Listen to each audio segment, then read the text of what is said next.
have finally arrived inside Bharat Mandapam, and perhaps it's the grandeur and the level, the standards that India has set when it comes to international media center was something unexpected, and you know, we are inside this grand structure which has been built by India in perhaps less than 1 year, and we have this 2-floor setup for media, and this particular media center is just few meters away from the main building where leaders are going to meet. There you can see that's the reception area which has been created so that if foreign journalists walk in, or for that matter Indian journalists walk inside this international media center, so if they want to know more about this entire structure, that which facility is available where, so they can contact the receptionist right there at the reception.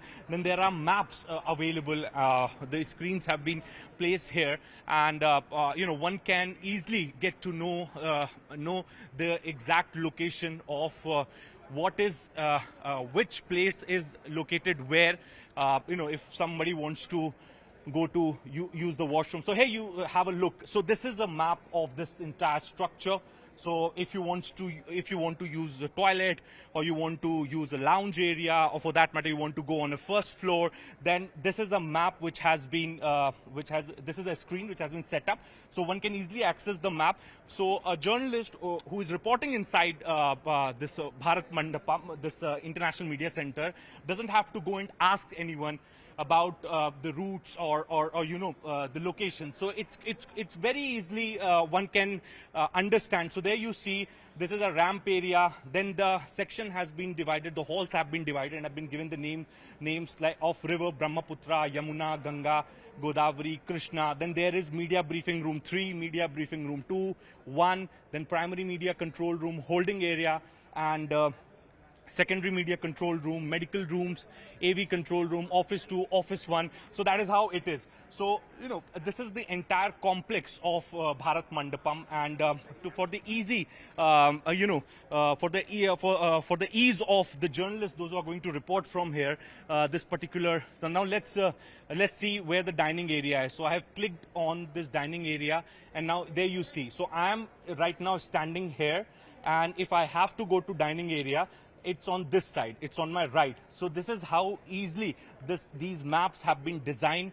The technology has been used for people, and look, you know, the entire location, the route is being explained on this screen. Now delegation offices. So I click on this delegation offices, and I want to go to country office number 1 that belongs to Canada, and country office number 2 that belongs to USA. So I want to go to USA's office. So I click on this USA office, and there you see again the route is being explained. Hall 5 entrance is being explained on this screen, and one can easily, if go through this map carefully, then you know, a journalist reporting from here on ground doesn't have to ask for routes or location. There you see the senior officials from the government of India. Arindam Bagchi, JSXP, is right here taking stock of the situation, at the same time speaking to journalists, talking to them and explaining to them that how this entire international media center is going to function. Mr. Bagchi was the first one to reveal it by uploading video on Twitter of Ministry of External Affairs, that how this media center is going to look like. Now let's move ahead and show some other places inside this media center. There you see these are the workstations that have been built. So there are in total 1,500 workstations, out of which 400 are equipped with desktops, and then the other workstations are for people, those who are carrying their laptops. You know, some are going to report through Mojo technology, through their cell phones. So the arrangements have been made. The entire center is Wi-Fi enabled. There are large screens with the BR codes on them. So when the conference will start, when the summit will start, we'll get the live feed on these screens. At the same time, when the arrival of the leaders will begin, at that point in time also we'll get the live feed on these screens. Now on my left you can see the food arrangements. There is proper arrangement of food, lunch, dinner, breakfast. Everything is going to be here inside this roof. So under one roof everything has been arranged, and the idea behind developing these kind of workstation, these kind of media center has always been because a lot of delegates, foreign journalists travel. They are new to the place. If they will go out to eat, if they have to move out to eat or to procure something, that will take time and it will increase the security concern also. So once you enter inside International Media Center, then you don't have to worry about anything. It's the government, the host country is going to take care of everything. So now there you see that's kind of a setup where all flags, I can see flags of various countries, then the various organizations which are participating, their flags are also placed there. I can see World Bank flag, I can see United Nations flag, I can see flag of Saudi Arabia, United Kingdom, Argentina, India, China. The flags are right here. And, you know, there is water arrangement. You can see that fridge placed right on at the corner. So those such kinds of refrigerators are available everywhere. So if you're thirsty and if you want to have a water, you don't have to walk or you know, go outside of the media center. So the idea is to make everything available inside one roof. Now it's a huge media center. There you see. I was explaining to our viewers on map that how the sections have been divided, the halls have been divided, Ganga, Yamuna, and Brahmaputra. The names of river have been given to these halls. Now look, now I was showing it on map. Now I'll show you in practical. That is the Yamuna section. Then behind that is Ganga section. Now this one is Godavari on my right. I would ask my video journalist to pan and give sense to the viewer. This is the Godavari hall.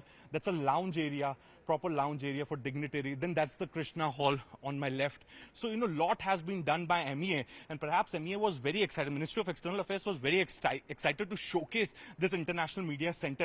And you know, even 3-4 months back when we used to go to Ministry of External Affairs, they used to tell us that this is going to be one thing which we want to showcase to the world. This is going to be something where we want to set standards. Any which ways, India is setting standard by conducting the G20 presidency in terms of the consensus that have been built on many other issues.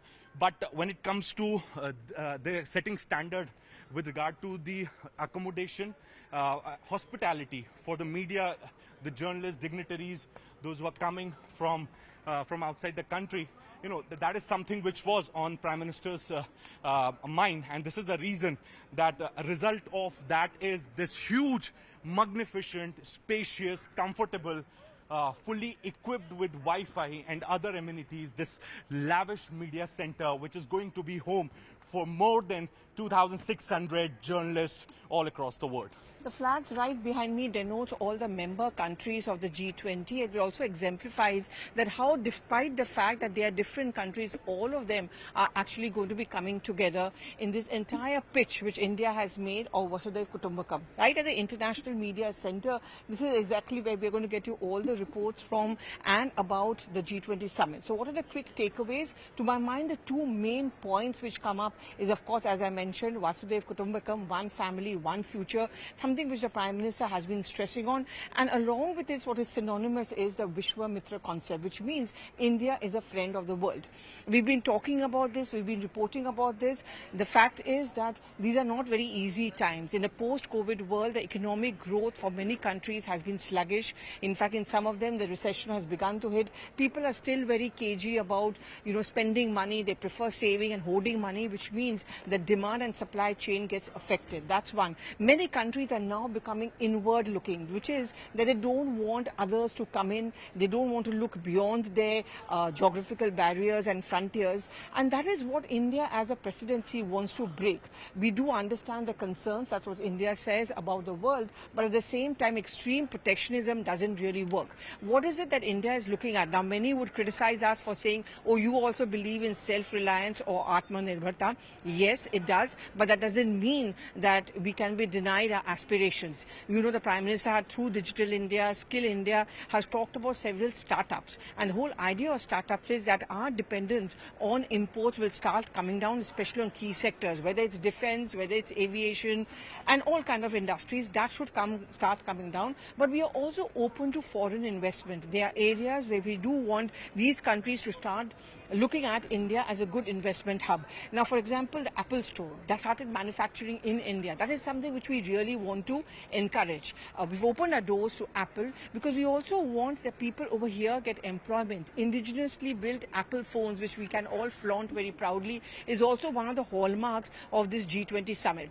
Not that the focus is going to be on trade and economic policies. We've spoken about the cryptocurrency for that matter. That is something which India has successfully managed to put it on the agenda. Many countries were reticent about it. India acknowledges the fact that this is extremely popular, can no longer be avoided, but it's also a dark, unknown world. And this world also needs to be regulated and monitored. And that's exactly what the cryptocurrency essentially is going to be all about. That's on the agenda. Apart from that, the whole concept of taxation, which means many of the social media giants, Facebook for that matter, X, they make a huge amount of revenue by operating from India. Some of the major, online giants like Amazon also do. What India's objection has been is that they get taxed only once in their country. They don't pay any tax to us where they are successfully operating from. This is also something which we put on the agenda and something which we want to convince the G20 members that you have to look at this larger goal where we actually can put forward the entire point of view. And of course, climate. That is going to be a huge stress which comes in or by the Prime Minister, the carbon footprints any product places, and therefore there should be a taxation, high taxation on those companies which provide, which lead to greater carbon footprints, which means more kind of a pollution, and therefore that will act as a deterrent. So this is a very key G20 summit, and India's legacy essentially would be to try and point out to the world that we can have our individual interests protected, but at the same time, we also need to understand that at the end of the day, it's one world, and one world also means one future.